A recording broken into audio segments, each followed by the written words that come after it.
become the Tarmac Rally champion for the first time, and that attempt is going to be between Ger Buckley, who's seated at number 1, and John Coyne, the Cork-based Dublin man, at number 2. They'll be trying very hard over all the stages for the next 2 days.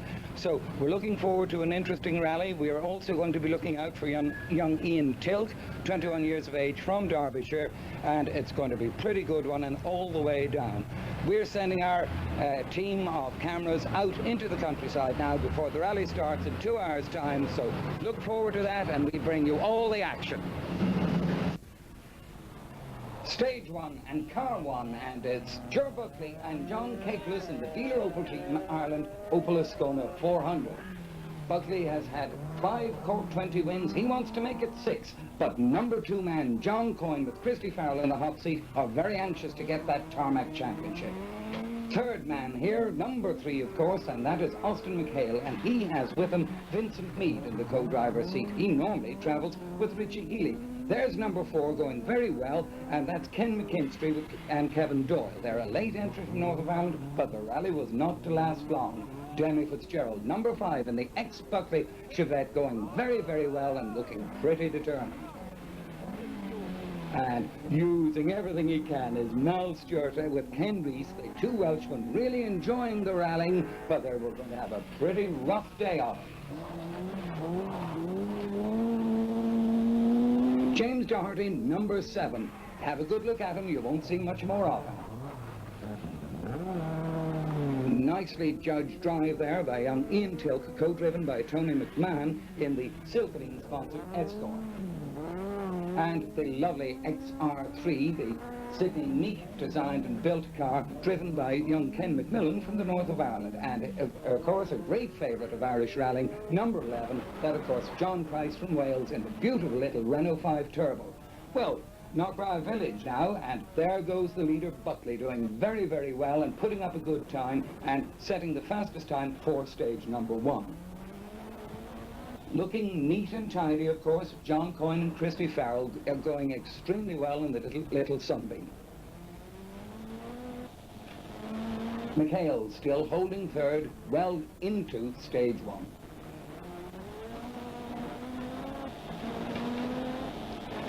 Mckinstry about to go out of the rally, and in fact the same sort of thing is going to happen to the driver of car number 7, which will be coming up now in just a few moments. That of course is James Doherty from County Limerick.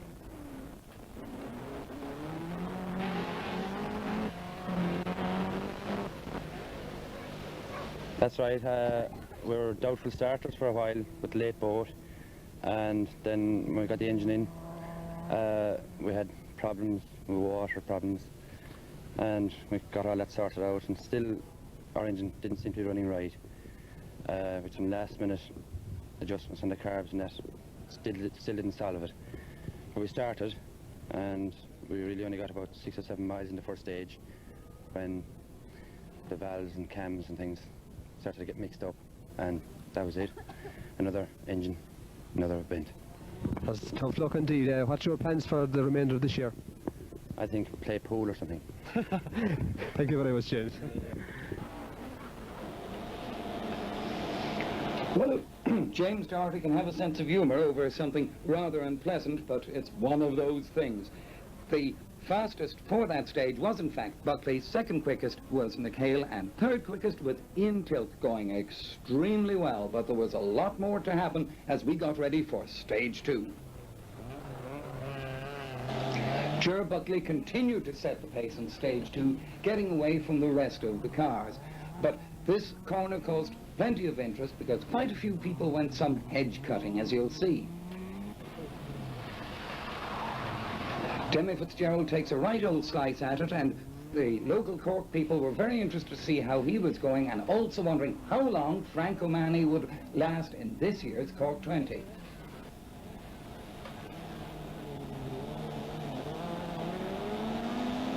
She's had a missing on the last stage there, so it looks as if it's a head gasket, so we're just checking it out now, but it looks as if it is.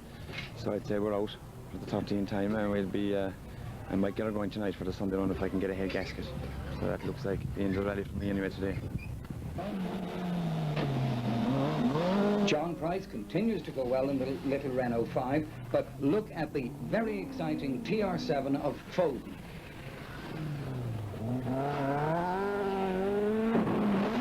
We move on now to stage 4, and there was all sorts of interest because there was Buckley. John Coyne had gone through. Buckley had set fastest times on stages 1, 2 and 3, and suddenly he didn't seem to be there anymore, or was he? Everyone was very interested to see what had happened to the 5 times Cork 20 rally winner, Ger Buckley. He was, in fact, just at this time on stage 4 experiencing clutch problems. He would appear, we were hoping he would appear, everyone was wondering where he was, but he certainly did appear, but it was going to be his last stage, and so Ger Buckley was out of it. With Austin McHale was now leading an international rally for the first time ever in his rallying career. John Coyne was in 2nd place, and the flying Welshman Mal Stewart was up to 3rd, with Demi Fitzgerald in 4th.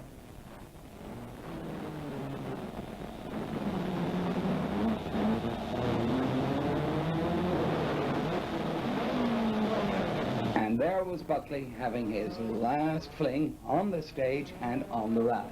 Well, well down indeed, the clutch giving him all sorts of problems.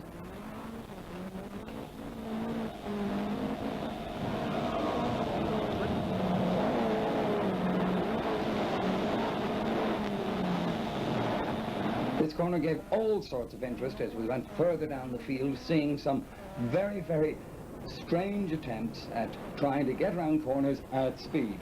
What about Mr. Gould? Hard luck there, David Gould really sorting things out. He and John Sweeting, though, had a very good drive and a very good result, as we'll see later on.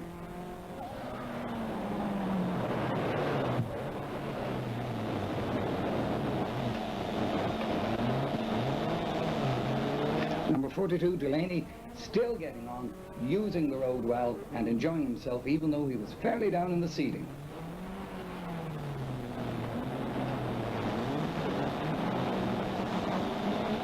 Very interesting. I wonder, is he going to say a prayer? Not really, because Hugh Toomey and Dan Jones managed to keep going, but they didn't go all the way to Mallow. Well, by stage 5, the rally was settling down into a very interesting situation. Austin McHale and Vincent Meade in the Chevette were leading from John Coyne and Christy Farrell in the Lotus Sunbeam. Coyne taking it rather easy, really going for those championship points. That man there, Demi Fitzgerald, and Paddy Kavanagh going very, very well in the Chevette. In 4th place was Mal Stewart and Ken Rees from Wales in the Little Lotus, and then in 5th place was Frank Waters in the Avenger. 6th, Keith Edwards in the Sunbeam, and 7th was Alan Fraser in the Escort. In 8th place was John Price in the little Renault 5 Turbo, and still going nicely.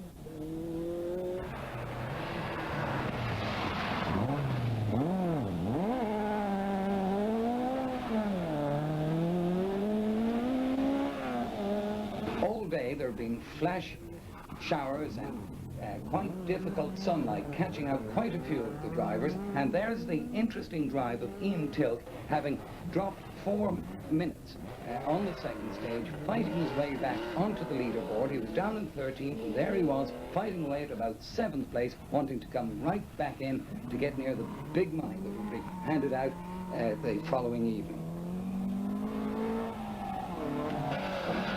Damien Campbell, as always, driving the Little Sunbeam very well. The Newry man always getting in at the finish and invariably getting some class awards.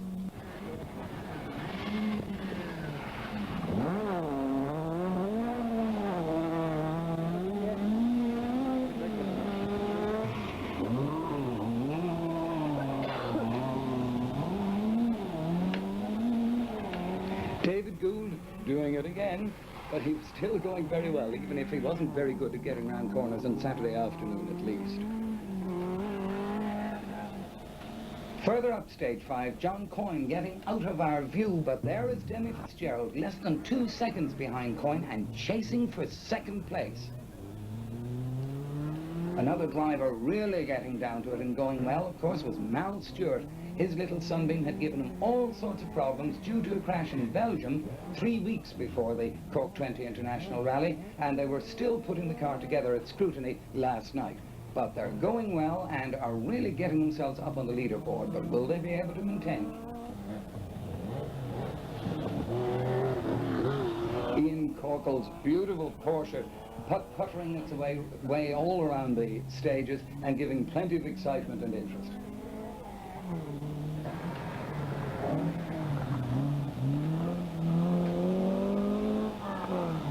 The first Irishman in line for the Tarmac Championship, how does it feel at the moment? Well, it feels pretty good at the moment. We're just taking it nice and handy. I think we're lying about 4th or 5th at the moment. We've got to finish in the top 8 in order to clinch the championship, and I'm trying to take no chances. What's your position at the moment? I think we're about 4th. We're not quite sure, but we'll be either 4th or 5th. Any encounter Ger Buckley? We've failed to meet him so far. After stage 3, he seemed to be doing a bit of intensive servicing. He'd been taking quite a lot of time off us, but on stage 3 we took 15 seconds off him, so I think he has some kind of a problem. We haven't seen him since then, so I don't know if he's still running. Well, Jerry, I think, is possibly the only man that could take the championship off you. There'll be a lot of pressure off you if he's gone, is that correct? Yeah, that's right. If Jerry's gone, well, John Price could just take the championship from us if we non-finish and he wins the event. But with Jerry gone, we might speed up a little bit and have a go for the win. What do you think of the organisation and the stages so far? Well, things are fine. 30-minute delay on the second stage, but apart from that, everything's going fine. Well, John, the best luck to you. We hope to see you tomorrow evening. Thanks very much. How's the rally been going for you so far? Well, it's been going reasonably well. It's very rough stages, very, very slippery, and we've lost our service crew. So I don't know where they are, but we need to change the tyres now. But apart from that, it's okay. I think the car's doing a lot of bouncing about at the back. Maybe a stuffed shock absorber or something like that, but that aside, no real problems. Everything okay. Most crews today have problems with their tyres. Have you such problems? Well, we didn't have, well, we had a service crew, we do have now. Everything's okay. We had, I'm not just exactly sure what sort of tyre to use, because you can't tell what the weather's going to do, you know, but I hope if it stays dry, we're okay, plenty of slicks. Where are you lying at the moment? Oh, I think somewhere in the top 10, I haven't a clue where, no idea. It's really not. Well, best luck to you for the rest of the evening. We hope to see you again tomorrow evening at the finish line. Thanks very much.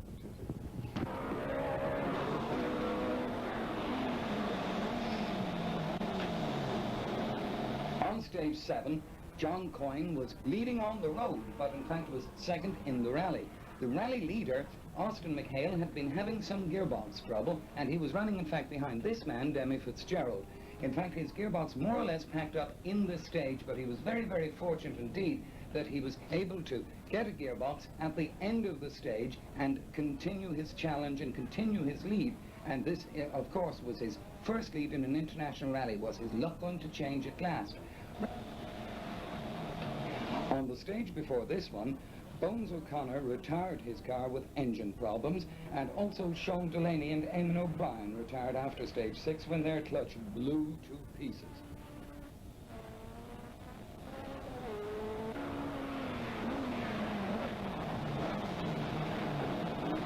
This year, the sponsors, in their generosity, put up a special prize for prototype or clubman's cars. There was £1,000 to be taken for the lucky winner of this one, and it brought out some very, very interesting machinery.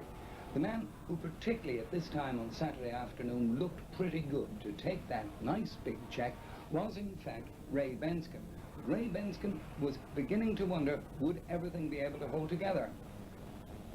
We have problems. We went off for a bit in the first stage, been to backward, and we have a very smoky engine now, so we're not sure. We don't know whether we last or not. Let's keep the fingers crossed. The slippery stage this morning, they could cause a lot of problems. Oh, they did, yeah. They're very slippery in places. You didn't get caught out with wrong tyres at any stage? No, no. Well, I hope your luck holds out for the rest of the rally. Thanks very much.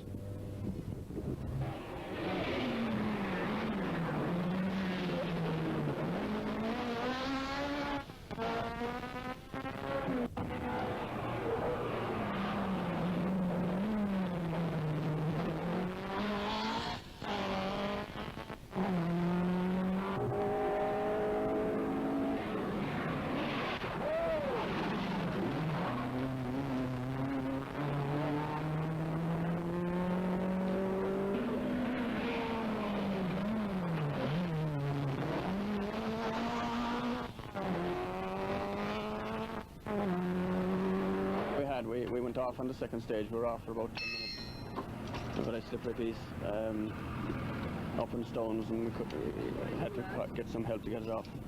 Bent steering, we're driving over the bent steering. We'll see how it goes. We're still in anyway. Thanks very much. This right-hander at the beginning of stage 8 caused all sorts of interest, and John Coyne, lying second in the rally behind Oscar McHale, takes it pretty wide. And Demi, he's okay.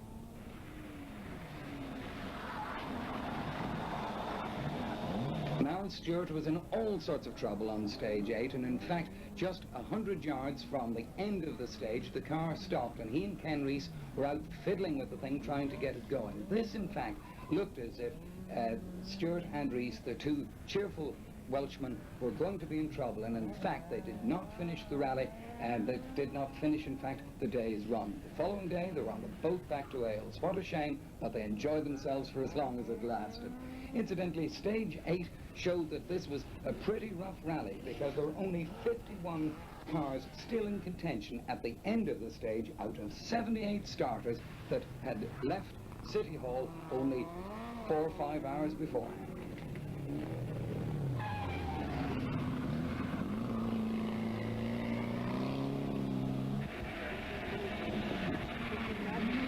Ken McMillan was driving well, and he was hoping that Ray Benskin would go out, because if that was the case, the £1,000 would be his.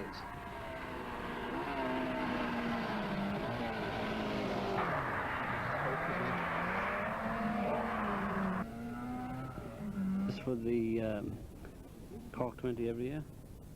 Well, mostly like. Yeah, how many years have you been doing it? Only a couple of years. A couple of years. Well, you find it enjoyable? well, they haven't, it is enjoyable, yeah.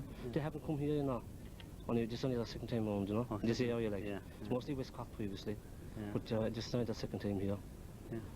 We've had rallies, different rallies around. Different to the Halton, they've come night rallies, you know. Yeah. Nighttime You can rallies. handle them as well? Yeah, a little, yeah. Because they're nighttime and there's no traffic in the roads. 4 o'clock in the morning job, like, you know.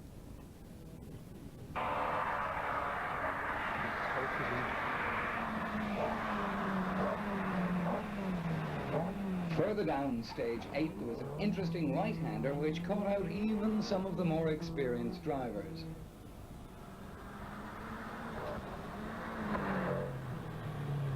Demi Fitzgerald throwing the tail of the Chevette very neatly there, but Mal Stewart, who was to stop a little bit beyond this point, and yet just managed to keep going to the last stage before the Sunbeam finally expired, goes pretty wide and caused some excitement. And another Welshman in trouble is John Price.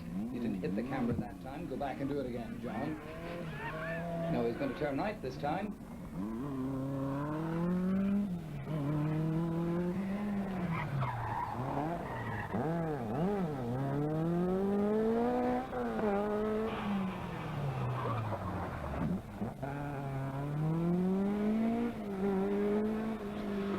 About the problems the drivers were having here was that they could have been on wrong tyres, because they were going from showers back into dry weather and then back into showers again, and it was very difficult at service points, more or less at the end of every stage, to select the correct tyres.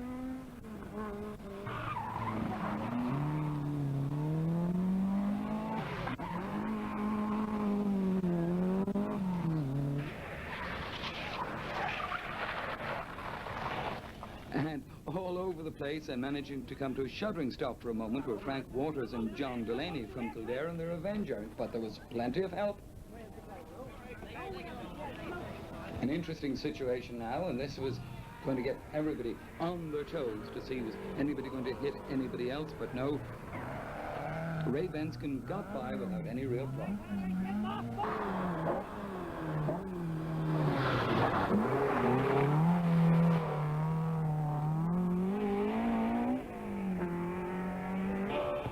Very pleased with the handling of the car. The roads caught everybody out this morning. The first stage was reasonably dry. We put on a set of intermediates and we thought we were right, and we were 20 seconds down off a Ger. And then we left the intermediates on, taking a chance, went into the second stage, and heavens opened. So we picked back all our 20 seconds straight back off a Ger again, which put us back in the hunt. Third stage was wet and very slippy, so far it's fellas are minding themselves, I would say, and I would think it's very, very slippy, and a little slip and you're out. It's said that Ger Buckley is out at the moment. Would that leave you leading at the moment? It's a toss-up, I'd say, between ourselves and McHale. We're querying stage 3 on our time, and depending on that one would either or. So I think we'd be thereabouts. Yeah. Thank you very much, Demi. You're more than welcome.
Further up stage 11, the leaders were enjoying the newly dry roads and hoping that tomorrow would be a good day and a dry day for them, because they'd had all sorts of problems, particularly tire problems, and it had caused quite a rally of attrition as far as this first half was concerned, because quite a few had gone out and there was a lot of bent machinery about the place. But leader Austin McHale, even though he was running down the field, that doesn't matter, he was doing very, very well.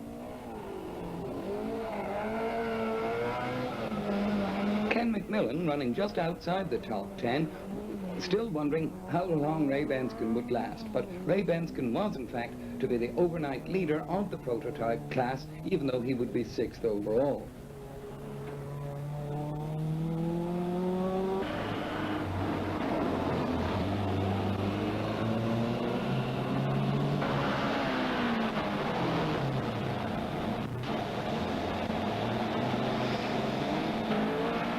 Demi Fitzgerald was firmly in 2nd place ahead of this man, John Coyne. So Demi really going well in his home area and really enjoying himself. Austin McHale, who had had his problems, was still holding on to the lead and would continue to hold on to the lead overnight.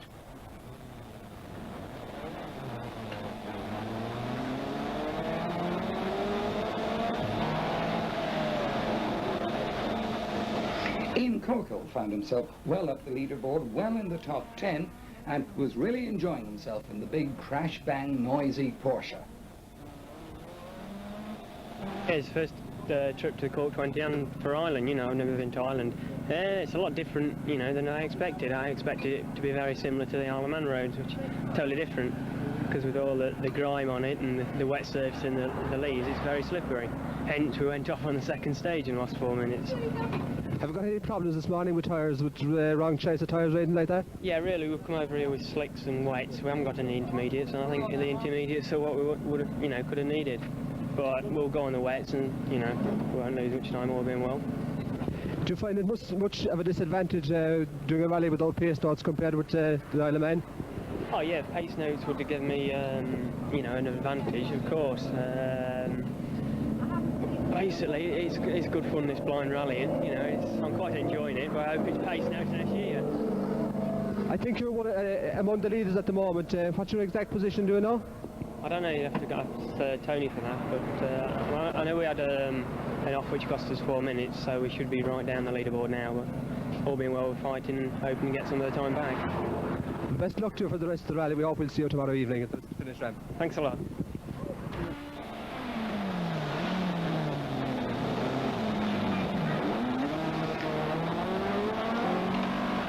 Well, the 12th stage was the last stage of the first day's rallying, and it was pretty clear what the overnight position was going to be. That was that Austin McHale was leading in his Chevette from Demi Fitzgerald in a similar car.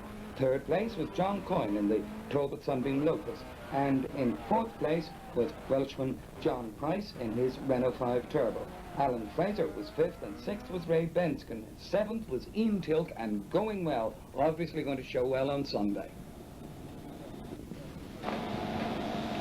And so Sunday dawned, and it seemed to look as if it was going to be a nice bright day. Oh, some people had hangovers, but drivers and mechanics had been in bed at a sensible time, presumably. A bright day, yes, but was it going to hold? And here's where the Cork 20 once again had the sting in the tail, because things were going to change before very much longer. But John Coyne didn't know that when he was talking to us.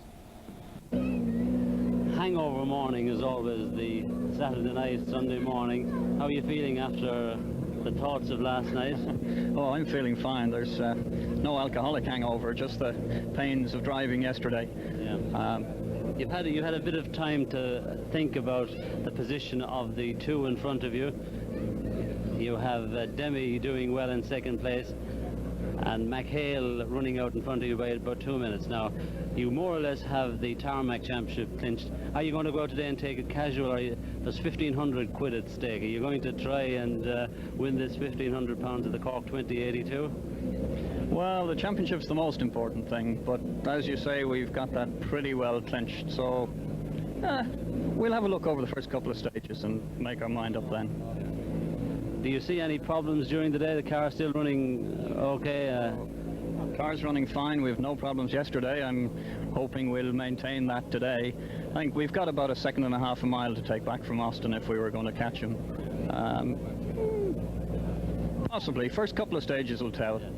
Well, just take it that we have the first round of the first 6 stages and then the second round. Do you think Demi Fitzgerald, for instance, made up tremendous ground in the second stages yesterday? Do you think if you're in there with a shout that you'll really put the boot down and try and win the Cork 20 this year? See me after 2 stages. Right. Thanks very much, John Coyne. The best of luck today. Thank you.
second half of stage 13, the nasty things that were to happen as far as the weather was concerned still hadn't arrived.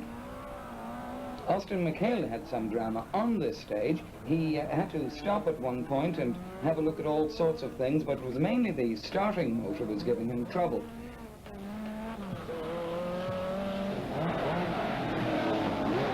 John Price continued to go on nicely and had been 5th overnight and was really going well. Ian Tilke, 6th place man, rather pleased with the whole thing.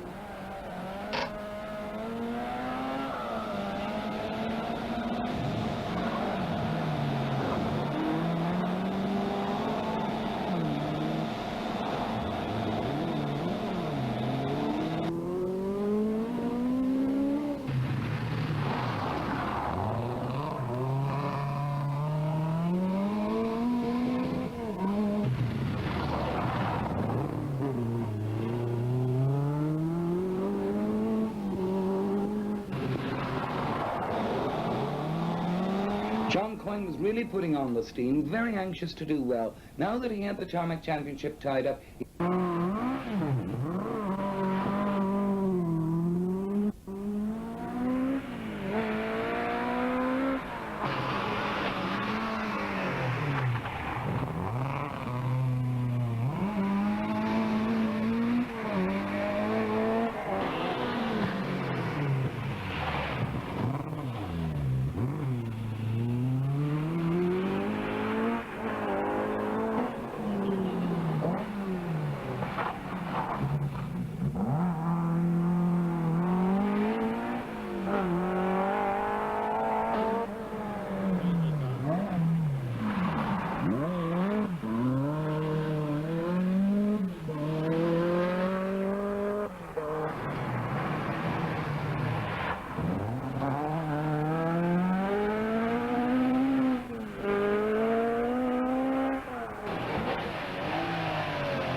so the man who went out of yesterday's rally, Frank Mahony, really going nicely in the Audiosonic Ford. He in fact is running as a Sunday runner only, and in fact put up the fastest time in the stage, but he doesn't get into the overall results only as a Sunday runner, but going nicely and putting up very quick times as the day progressed.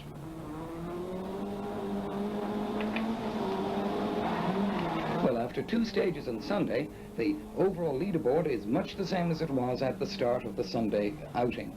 Austin McHale and Vincent Meade still leading with the Chevette. Second, Demi Fitzgerald and Paddy Cavan. Third, John Coyne and Christy Farrell. Fourth was Austin Fraser and James Leckie. And in 5th place, John Price and Derek Davies. 6th was Ian Tilke and Mike Byron. And in 7th place, Ian Tilke and Tony McMahon. In 8th position now and leading the prototype class were Ken McMillan and David Bowl. 9th place, Damien Campbell and Greg Green. And back to 10th place was Ray Benskin with Oliver Walsh.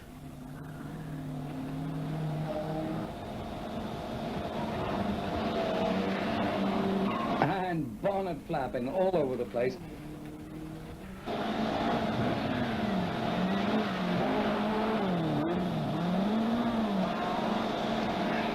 Stage 15 was to be the end of the rally for this man, Austin McHale. Further up the stage, he had a slight off and in fact pulled out the front wishbone and ball joint, pulled right out of the car, and they tried to get it going, but there was no way he could. So that meant that Demi Fitzgerald was leading the Cork 20 International Rally.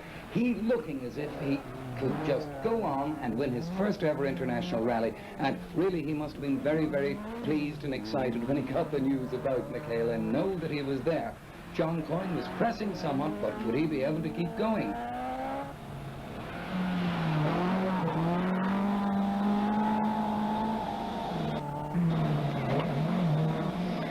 So the new leader was Demi Fitzgerald. There was all sorts of interest at this point and things were getting pretty exciting. John Coyne was not too far behind him, but it was still an interesting situation with Alan Fraser in third position, John Price in fourth, and Ian Corkle fifth. Ian Tilke had moved himself up to sixth position, and he was really going, as indeed were all these cars over this rather bumpy crossroads.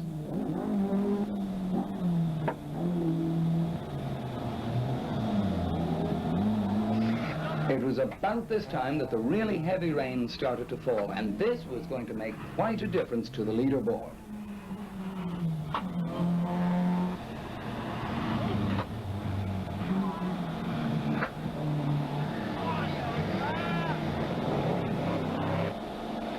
Well, we were getting ourselves a whole new rally after 17 stages, with Demi Fitzgerald leading from Alan Fraser in second place, John Price third, and Ian Tilke fourth. Ken McMillan was up to fifth, and it was going to be very, very interesting stuff as the rain came down in a torrential fashion and caused all sorts of problems.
Fraser and James Leckie in their Escort had had trouble 2 stages prior to this. Their gear lever had broken off and the car was stuck, in fact, in 4th gear. 4th may have been the optional number because they got back to 4th place, but this was going to create more interest because John Price and Derek Davies, while in 2nd place in the Renault 5 Turbo, were under huge pressure from the singly sponsored car of Ian Tilke and Tony McMahon. The young Englishman really going well and trying to get well up into 2nd place.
feel that Roberts Cove is one of the most interesting special stages in Irish rallying. We won't get wet sitting here looking at it, so let's sit back and enjoy the action.